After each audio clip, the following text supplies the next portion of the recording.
Good evening, my dear blooming children. I hope all of you are good. Today's topic again lines and angles. Today is the last part. Okay, let's start. Angles made by a transversal with two lines. What is transversal?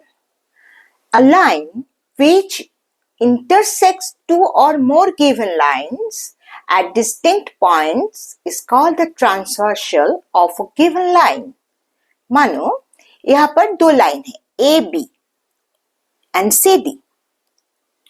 Okay, ये जो line दो है इसको अगर कोई एक line मानो P Q एक स्ट्रेट लाइन जो ये दो लाइन को इंटरसेक्ट कर रहा है, ठीक है, डिस्टिंक्ट पॉइंट पे, ठीक है, मानो ये पॉइंट है S and Q respectively.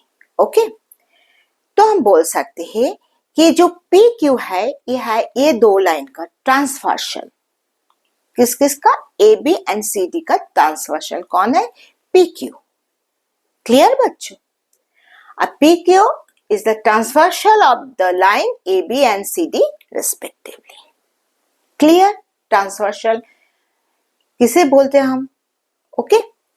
Now, corresponding angle. अब जो ये फीचर हुआ, ये जो फिगर आ गया, इस फिगर के ऊपर हम तीन एंगल के जो है डिस्क्राइब करेंगे कि क्या क्या एंगल हमें मिलते हैं. ठीक है, फर्स्ट है कॉरेस्पॉन्डिंग एंगल. वो क्या है?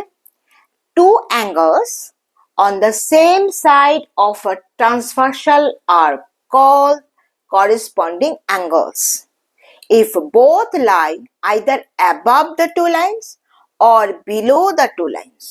क्या बोल रहे हैं कि corresponding angle हम बोलेंगे जो एक ट्रांसवर्सल है उसकी जो एक साइड में होना चाहिए, ठीक है, सेम साइड में. मानो ये है वन एंगल, हमने ये एंगल को कुछ नाम दे दिया, ये angle 1, angle 2, angle 3, angle 4 and angle 5, angle 6, angle 7, angle 8. जब दो लाइन को एक ट्रांसवर्सल इंटरसेक्ट कर रहा है तो 8 एंगल बन रहा है, 8 एंगल्स. ठीक है, अब 8 एंगल्स देखो यहाँ पर. मानो एंगल 1 एंड एंगल 5 ये अपर एंगल है, अबव द लाइन है ना.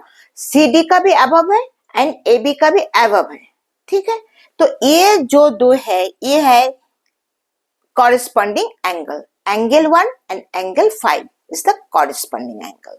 Similarly, angle 4 and angle 8 also a corresponding angle है ना. ये भी दो इस साइड में, लेफ्ट साइड में अपर अबव में है, दो लाइन की ऊपर में है. ठीक है, आप देखो नीचे वाला कैसे लेंगे. सेम, नीचे जो है below the line, then 3 and 6 angle 3 angle 2 1 2 angle 2 and angle 6 ये दो बिलो द लाइन, ठीक है, पर सेम साइड में है ना, ट्रांसवर्सल की सेम साइड. तो ये 2 and 6 जो है ये ट्रांसवर्सल कॉरेस्पॉन्डिंग एंगल है.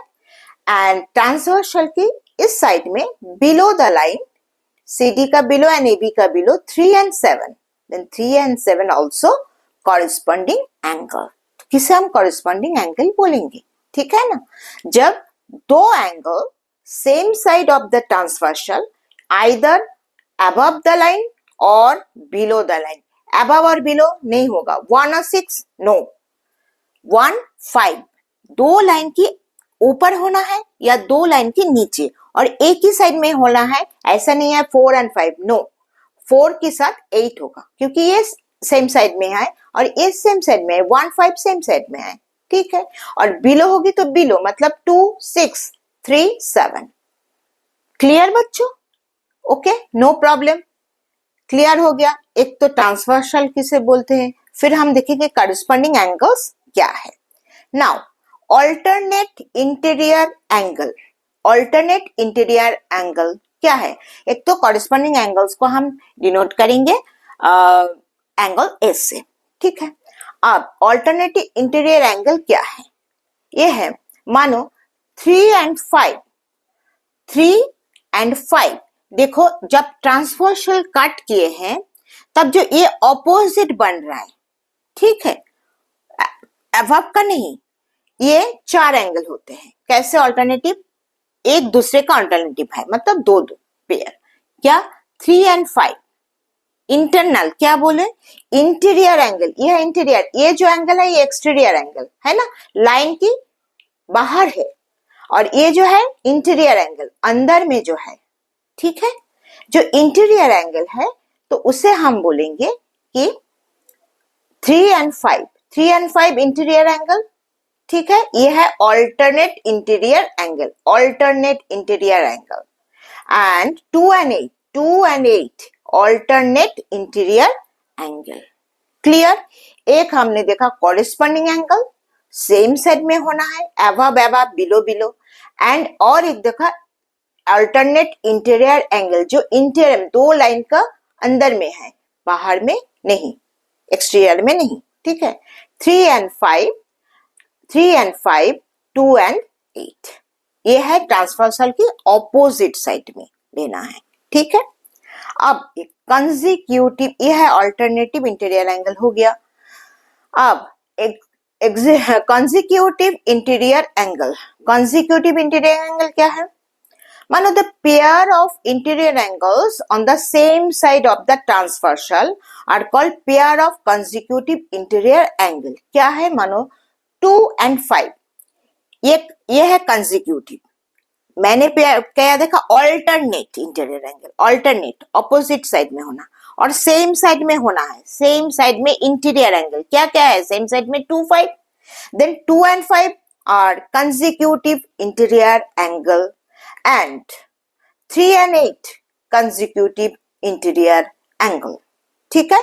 3 and 8 कंसेक्यूटिव इंटीरियर एंगल। क्या बोल दिया? The pair of interior angles on the same side of the transversal are called the pair of consecutive interior angle. Interior angle exterior नहीं, ठीक है। अब देखो यहां पर क्या बोल रहे हैं, पहले हम लोग क्या देख लिया है कि देखो अगर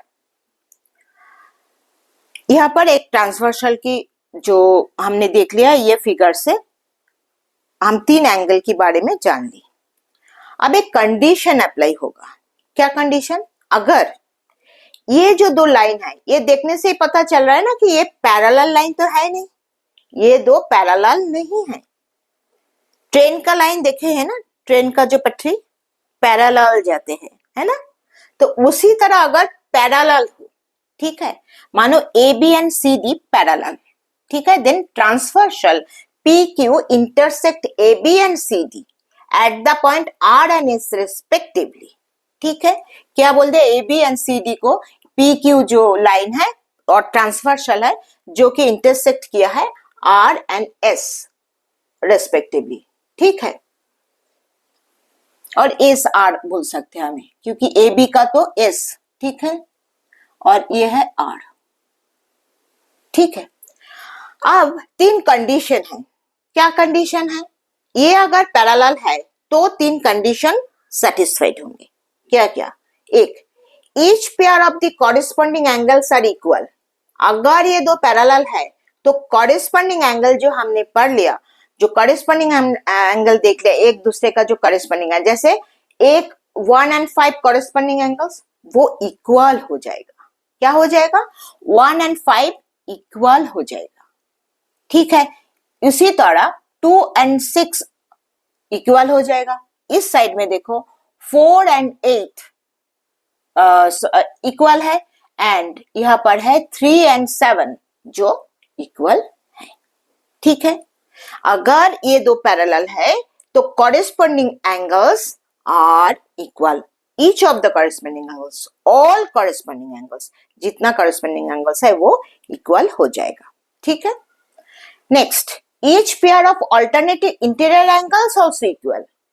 हम क्या पढ़ लिया कि कॉरेस्पॉन्डिंग एंगल के सिवा ऑल्टरनेटिव इंटीरियर एंगल, जो इंटीरियर में बस रहा है, बाहर का नहीं, अंदर का है और कॉरेस्पॉन्डिंग है, वो क्या है? मानो यह 3 and 5, यहाँ पर 2 and 3, 2 and 8, then 2 and 8 3 and 5 are equal angle. Clear? और एक है क्या, जो कंसेक्यूटिव इंटीरियर एंगल है. कंसेक्यूटिव इंटीरियर एंगल मतलब 2 5 इंटीरियर में ये है, सेम साइड में होना चाहिए कंसेक्यूटिव, है ना. तो 2 and 5 जो है ये है हो जाएगा, उसके एडिशन 180 डिग्री होना चाहिए. और 3 and 8 इसके एडिशन भी एंगल 3 and 8, एंगल 8 इसका एडिशन भी 180 डिग्री होना चाहिए. That means each pair of consecutive interior angle, each pair of consecutive interior angle क्या हो जाएगा, are supplementary, are supplementary 180 degree हो जाएगा. ठीक है, क्लियर.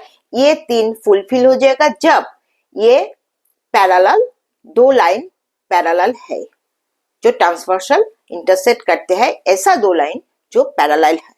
2 हो 3 हो कुछ भी, मतलब पैरेलल होना चाहिए.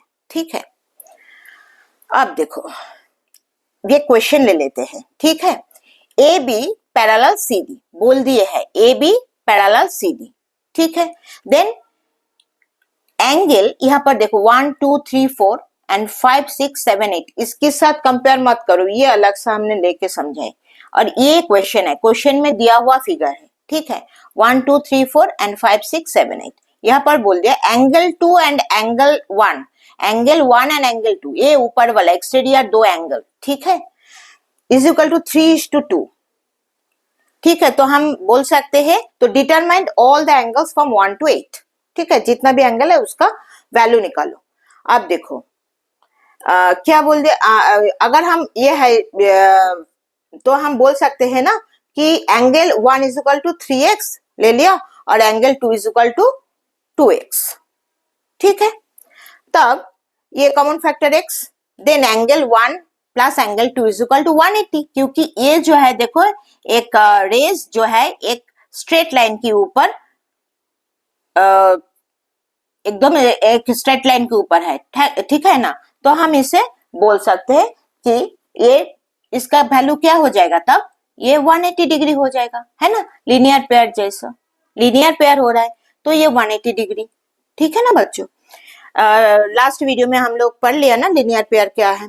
ओके, देन 3x, इसका वैल्यू पुट कर दो, 3x plus 2x, okay, is equal to 180. Then 5x is equal to 180, then x is equal to 180 by 5 is equal to 36 degree. Okay, then angle 1 क्या है, angle 1 है 3 into 36 is equal to 108 degree, and angle 2 क्या है 2 into 36 72 degree. अब angle 1 and angle 2 तो निकल गया. अब देखो angle 1 and angle 2 निकल गया, तो वर्टिकली ऑपोजिट एंगल, एंगल 1 का वर्टिकली ऑपोजिट एंगल क्या है, एंगल 3. तो एंगल 1 का वर्टिकली ऑपोजिट अगर वो पैरेलल है और ये एक लाइन को दूसरे लाइन इंटरसेक्ट करते हैं, तो क्या होता है, जो ऑपोजिट एंगल बनता है वो ऑपोजिट एंगल इक्वल होता है. लास्ट वीडियो में हम लोग पढ़ लिया है ना, vertically opposite angle are equal. तो हम बोल सकते हैं angle 4 is equal to angle 2 and angle 1 is equal to angle 3 बोल सकते हैं. तो एंगल 4 का, तो एंगल 2 का जितना वैल्यू है, एंगल 2 का वैल्यू है 72, तो नेचुरली एंगल 4 का वैल्यू भी 72. एंगल 1 का वैल्यू अगर 108, देन एंगल 3 का वैल्यू भी 108. Okay, then angle 2 is equal to angle 6 is equal to क्या हो जाएगा, ये तो एंगल 4 और एंगल 3 आ गया. ठीक है, आप देखो ये तो वर्टिकली ऑपोजिट एंगल हो गया. अभी कॉरेस्पॉन्डिंग एंगल्स हमने पढ़ा है ना, कॉरेस्पॉन्डिंग एंगल्स क्या है, मानो एंगल 2 का कॉरेस्पॉन्डिंग क्या है, एंगल 6. तो नेचुरली एंगल 2 का जो वैल्यू है एंगल 6 का भी वही होगा ना, 72 डिग्री. देन एंगल 3 का कॉरेस्पॉन्डिंग क्या है, एंगल 7, देन 108. एंगल 1 का वैल्यू 108 है, तो एंगल 5 का वैल्यू भी 108 होगा, कॉरेस्पॉन्डिंग एंगल. देन एंगल 4 का कॉरेस्पॉन्डिंग है एंगल 8, देन ये भी 72 डिग्री हो जाएगा. ठीक है, तो हम बोल सकते हैं angle 1 is equal to angle 3 is equal to angle 5 is equal to angle 7, ये सब 180 डिग्री है, 108 डिग्री है. ओके, और angle 2, angle 4, angle 6, angle 8 all are equal is equal to 72 degree. Clear, निकल गया क्या क्या इस्तेमाल के, लिनियर पेयर का, फिर वर्टिकली ऑपोजिट का एंड कॉरेस्पॉन्डिंग एंगल का. ठीक है, आप देखो और एक question, P is transversal to a line M and N, P M N का ट्रांसवर्सल है, ठीक है। अब एंगल 4 इज इक्वल टू बोल दिया 110 एंड एंगल 7 क्या बोल दिया है 65, ठीक है, एंगल 7 65, ओके डिग्री। तो पूछ रहा है कि इज एम एन जो दो लाइन है ये क्या पैरेलल लाइन है? आपको बोलना है कि पैरेलल लाइन है कि नहीं है, और P है इसका ट्रांसवर्सल एम एन का, ठीक है। अब देखो सॉल्यूशन, अब क्या क्या देखे गया, एंगल 4 का वैल्यू, एंगल 7 का वैल्यू, ठीक है। अब हम बोल सकते हैं कि angle 3 plus angle 4 linear pair है ना, तो एंगल 3 एंड एंगल 4 को जोड़ो, ऐड करो तो 180 डिग्री आ जाएगा। तो एंगल 3 इज इक्वल टू कितना निकल रहा है, देखो 180 माइनस 110, ठीक है, तो क्या हो जाएगा 70 डिग्री, एंगल 3 70 डिग्री। और क्या बोल रहा है कि एंगल 7 जो है वो 65 डिग्री। तो अगर ये पैरेलल है तो हम जानते हैं कि एंगल 3 और एंगल 7 इक्वल होना चाहिए, एंगल 3 एंगल 7 इक्वल होना चाहिए ना, क्योंकि वो कॉरेस्पॉन्डिंग एंगल है, ट्रांसवर्सल की सेम साइड और बिलो में है एंगल 3 और एंगल 7 जो इक्वल होना चाहिए, पर वो तो इक्वल है नहीं, angle 3 is not equal to angle 7। If M N parallel है तो ये तो इक्वल होना चाहिए, but here angle 3 not equal to angle 7 क्योंकि ये 70 है, ये 65 है। तो हम क्या बोल सकते हैं कि ना, ये पैरेलल लाइन नहीं है, तो no, M is not parallel to N, ये एम के साथ पैरेलल नहीं है। अगर पैरेलल होता तो ये एंगल 2 सेम इसका वैल्यू आ जाता, ठीक है, इसका जो मेजर है वो सेम हो जाता है ना। अब और एक क्वेश्चन देखो, if L1 and L2 are parallel, ये बोल दिया कि ये पैरेलल है, तो x का वैल्यू निकालो, ये जो x है इसका वैल्यू निकालो। वेरी इजी, देखो यहाँ पर जो फिगर दे गया है, यहाँ पर देखो 58 डिग्री और ये है 37 डिग्री, बस ये 2 डिग्री दे दिया और तुम्हें बोल दे x का वैल्यू निकालो, ये जो x है इसका वैल्यू निकालो। तो ये अगर लीनियर पेयर का फॉर्मूला ले, इसका वैल्यू तो हम नहीं जानते हैं, पर ध्यान से देखो, ये अगर दो पैरेलल है, दो पैरेलल लाइन को एक लाइन अगर इंटरसेक्ट करते हैं, दो लाइन इंटरसेक्शन होते, तो ये जो लाइन है ये 37 डिग्री, ये किसका है, इसका ऑपोजिट है, वर्टिकली ऑपोजिट एंगल।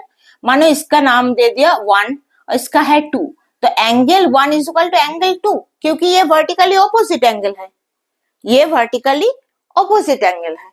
तो एंगल 2 का क्या वैल्यू है, वही है 37, तो हमें इसका भी 37 मिल गया है।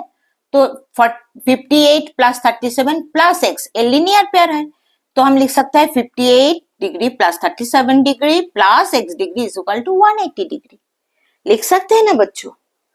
तो ये लीनियर पेयर है, तो इसको जोड़ो, x degree plus 95 degree is equal to 180, x degree is equal to 180 minus 95 is equal to 85 degree. तो x का वैल्यू क्या है 85 है, ठीक है, ये एक आंसर है 85 डिग्री, ठीक है।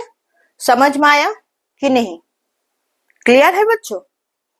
अब देखो और एक फाइनल एक प्रॉब्लम ले लेते हैं, समझ में आ रहा है कि कैसे हम कॉरेस्पॉन्डिंग एंगल से या फिर कंसेक्यूटिव या फिर अल्टरनेटिव एंगल को यूज करते हैं।